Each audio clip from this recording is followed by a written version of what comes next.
George W. Bush, the President of the United States. At this moment, the regime of Saddam Hussein is being removed from power, and a long era of fear and cruelty is ending. American and coalition forces are now operating inside Baghdad, and we will not stop until Saddam's corrupt gang is gone. The government of Iraq and the future of your country will soon belong to you. The goals of our coalition are clear and limited. We will end a brutal regime whose aggression and weapons of mass destruction make it a unique threat to the world. Coalition forces will help maintain law and order so that Iraqis can live in security. We will respect your great religious traditions, whose principles of equality and compassion are essential to Iraq's future. We will help you build a peaceful and representative government that protects the rights of all citizens. And then our military forces will leave. Iraq will go forward as a unified, independent, and sovereign nation that has regained a respected place in the world. The United States and its coalition partners respect the people of Iraq. We are taking unprecedented measures to spare the lives of innocent Iraqi citizens. We are beginning to deliver food and water and medicine to those in need. Our only enemy is Saddam and his brutal regime, and that regime is your enemy as well. In the new era that is coming to Iraq, your country will no longer be held captive to the will of a cruel dictator. You will be free to build a better life instead of building more palaces for Saddam and his sons, free to pursue economic prosperity without the hardship of economic sanctions, free to travel and free to speak your mind, free to join in the political affairs of Iraq. And all the people who make up your country, Kurds, Shia, Turkomans, Sunnis, and others, will be free of the terrible persecution that so many have endured. The nightmare that Saddam Hussein has brought to your nation will soon be over. You are a good and gifted people, the heirs of a great civilization that contributes to all humanity. You deserve better than tyranny and corruption and torture chambers. You deserve to live as free people, and I assure every citizen of Iraq, your nation will soon be free. This is Tony Blair, Prime Minister of the United Kingdom.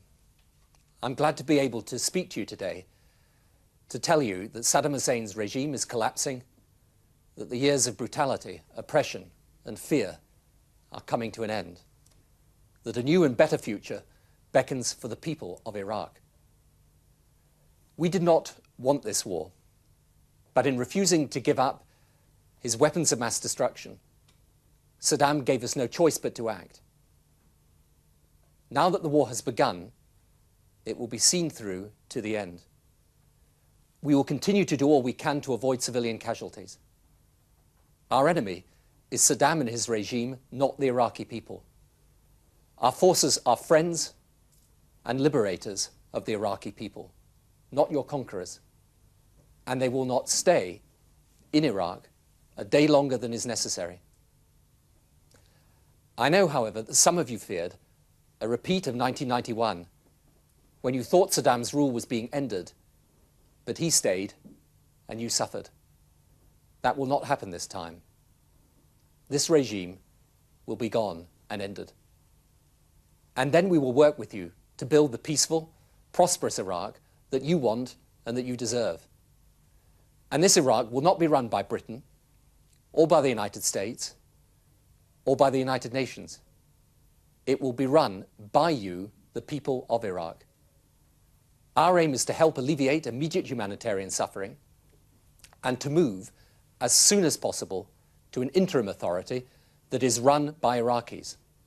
That in turn will pave the way for a truly representative Iraqi government which respects human rights and the rule of law and spends Iraq's wealth not on palaces and weapons of mass destruction, but on you and the services you need. Saddam Hussein and his regime plundered your nation's wealth. While many of you live in poverty, they lived lives of luxury. Saddam became one of the richest men in the world, his money stolen from you, the Iraqi people. The money from Iraqi oil will be yours. to be used to build prosperity for you and your families. I know too, from my meetings with Iraqi exiles who live in Britain, that you are an inventive, creative people. You should be free to travel, free to have access to independent media, free to express your views, free to develop your culture.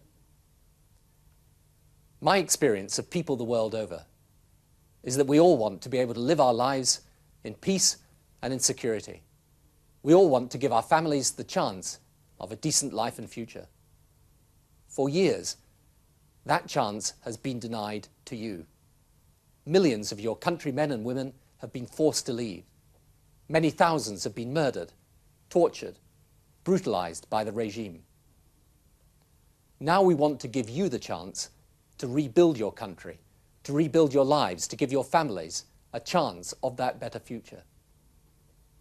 So it is in the spirit of friendship and goodwill that we now offer our help. Thank you.